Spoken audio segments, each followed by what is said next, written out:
What's up, future shred lords? Welcome back. Death to the fingers. We're going to be getting into like these practice etudes, how to create them, why. Obviously, I'm going to, at the end of this little splurb here, just break down, or you can skip past this and watch them individually, each of the little sections, how they kind of work together, what's the idea, so to speak, just in broad terms. And that's because, realistically speaking, you're not really, shouldn't be at least, interested in learning this. Maybe you're like, that part was really cool. The ascending groups of major 7 arpeggios, that sounded awesome.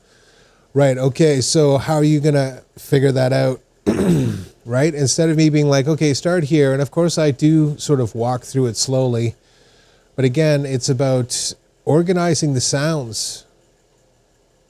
You're like, I can hear it when he's doing those 2-note sequences that he's climbing up diatonically, meaning moving through the inversions. You know, there's the first there's the root inversion, I should say, then first, second, third.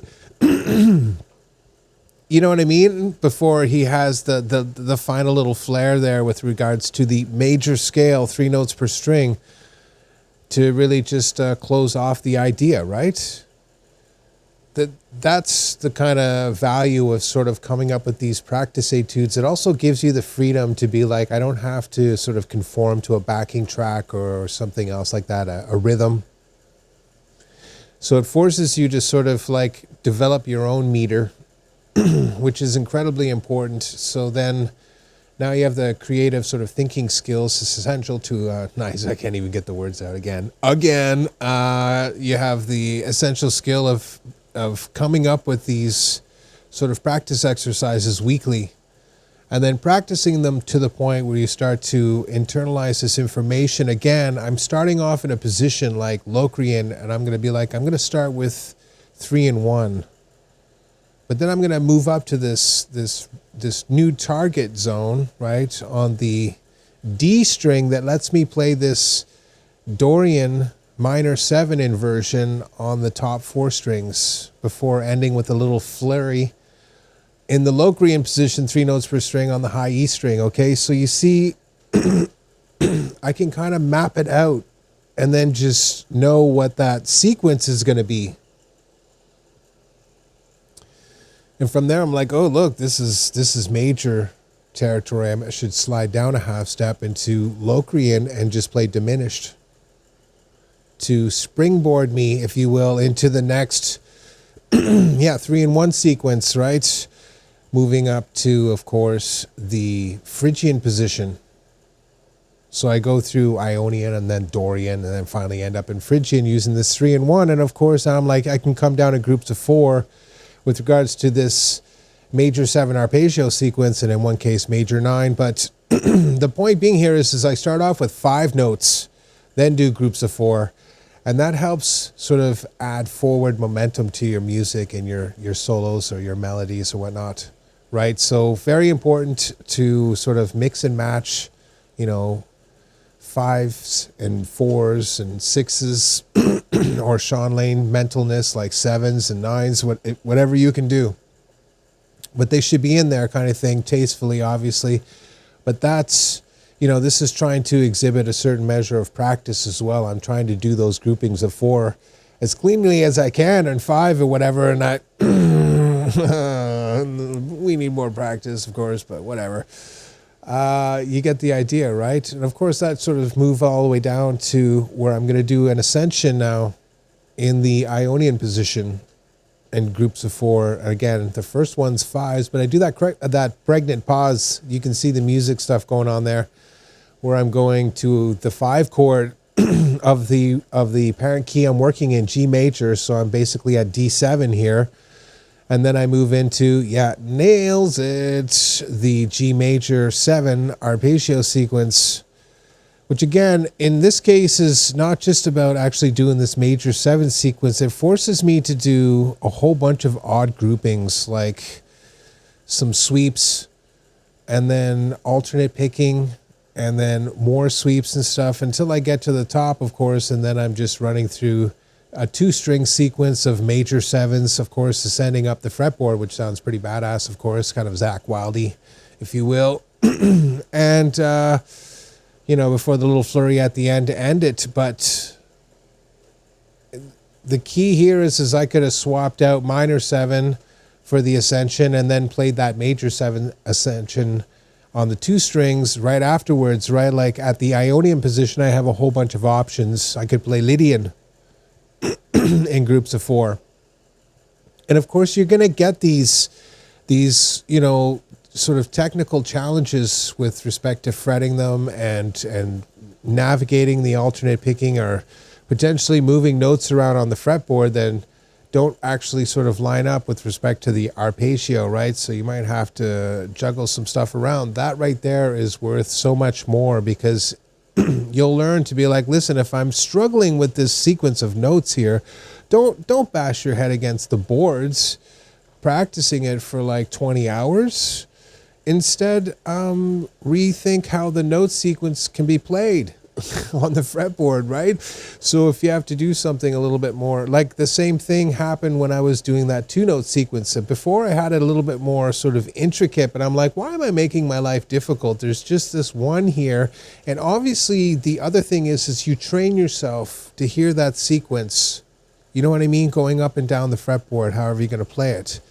That right there is worth its weight in gold with respect to practice. Just constantly being able to pick off these positions, moving from the Ionian position, basically Phrygian 3 or Locrian 3 notes per string, into the Phrygian position, right? And then I'm jumping up again. In this case, it's Lydian up into Mixolydian, of course, before I'm into Aeolian, right? So you see what I mean? Like each time I get there, I'm like on the 2-note sequences, I can play this major 7, or I can do this minor pentatonic run, or I have this other one, diminished or dominant 7, whatever that may be. That right there, when you start to mix and match these flavors as you see me do at the very beginning, right? Where I'm using diminished. There's a diminished element in there somewhere, or a dominant 7 element in there. In this case, I use diminished.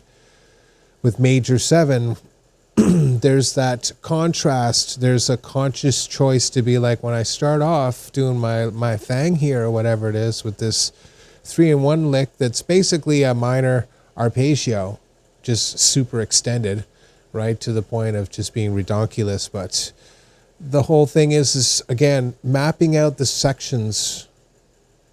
Like when I start off, I'm doing first, second, and then pinky. Well, then that's the second degree. So I'm getting this minor triad based off the G-type caged chord, right? So right there, when you start to make those connections and can line up the system at the same time, everything else kind of makes sense.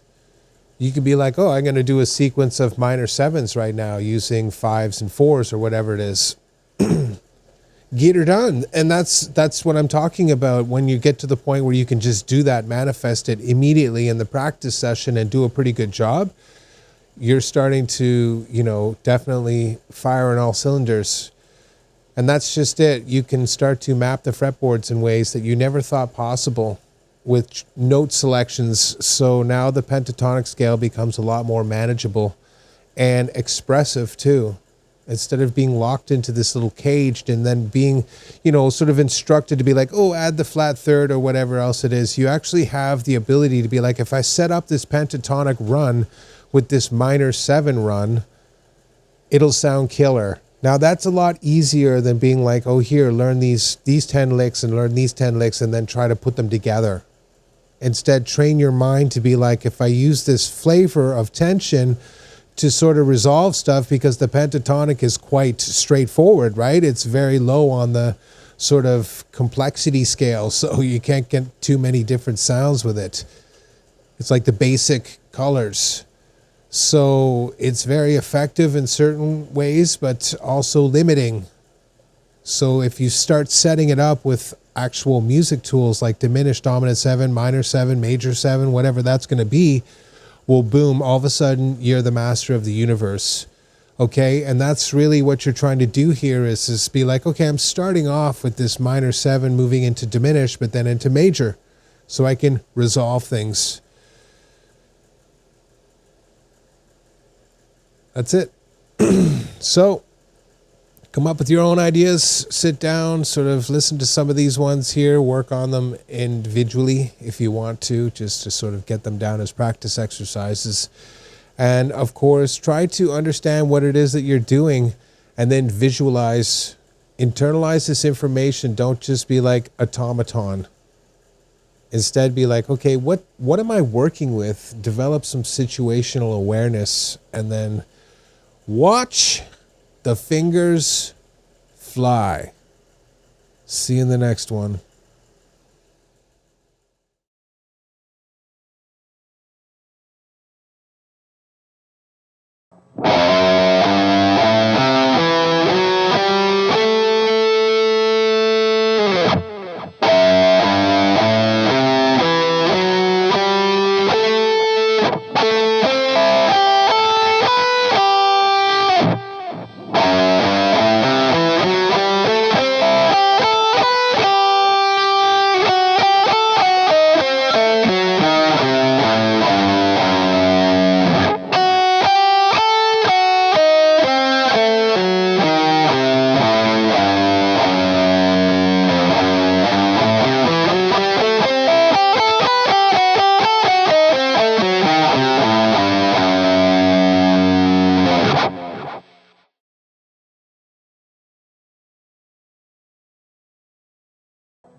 Oh!